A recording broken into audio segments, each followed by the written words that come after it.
Swastiastu. Perkenalkan, nama saya Imadi Ambara Wijaya, NIM 19011008. Dan terima kasih kepada Ibu dosen Made Dwi Perayani, SI, MSI, selaku pengajar mata kuliah akuntansi biaya. Baik, di sini saya akan membahas tentang strategi perusahaan mengatur biaya-biaya memproduksi barang pada masa pandemi COVID-19 ini. Silakan dilihat pada slide berikut ini.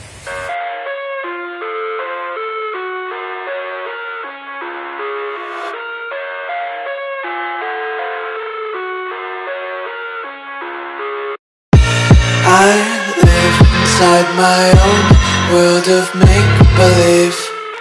Kids screaming in the cradles, profanities. I see the world through ice covered in ink and bleach. Cross out the ones who heard my cries and watched me weep. I love everything. Fire spreading all around my room. My world's so bright, it's hard to breathe, but that's alright. Hush.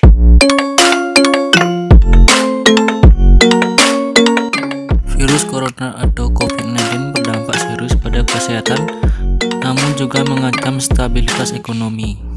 Bahkan beberapa perusahaan sudah melakukan efisiensi, mulai dari pemotongan gaji hingga memutuskan penghentian hubungan kerja atau PHK. Kehendaki dalam koordinasi ini, ada beberapa hal yang bisa dilakukan untuk bertahan selama COVID-19. Misalnya dengan bentuk tim khusus untuk memastikan perwakilan dari tiap divisi saling berkomunikasi untuk membahas dan menentukan prioritas masalah. Ada beberapa cara perusahaan untuk memanajemenkan keuangannya dan mengatur keuangannya pada masa pandemi COVID-19 ini.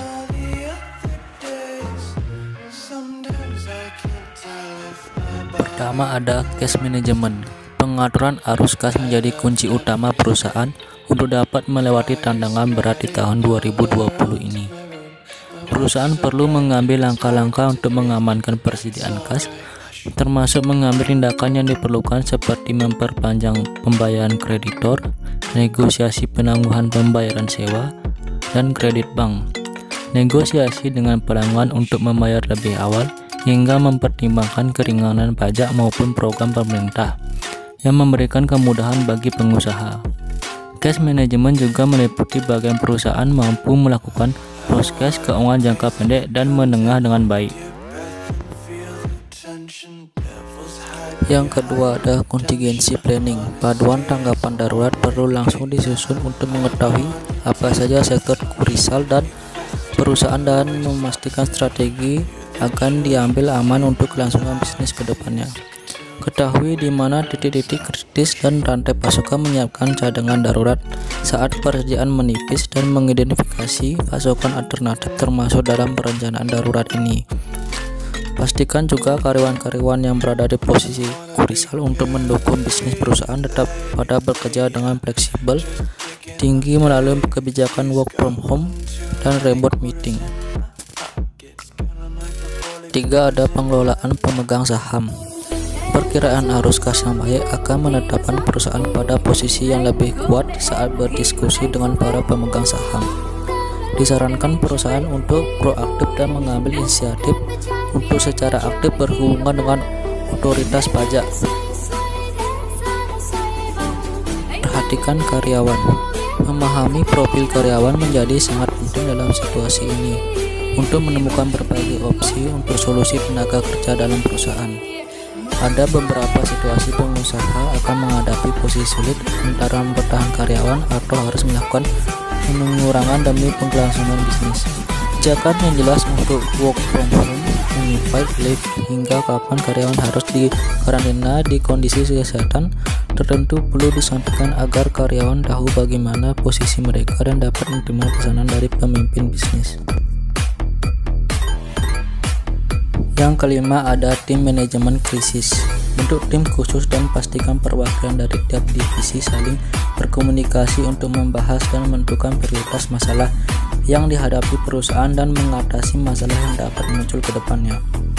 Komunikasi sejak dini dan keterbukaan dengan tim dapat membangun sistem komunikasi yang sehat dan menjangkau semua karyawan, baik mereka yang bekerja di rumah maupun yang masih melakukan pekerjaan di kantor. Komunikasi yang baik juga mengurangi ketidakpastian dan kekhawatiran pada karyawan. Pada masa pandemi COVID-19 ini, ada dampak kepada urgent movement, harus ada barang melalui transportasi. People movement yang paling berdampak pada pandemi ini.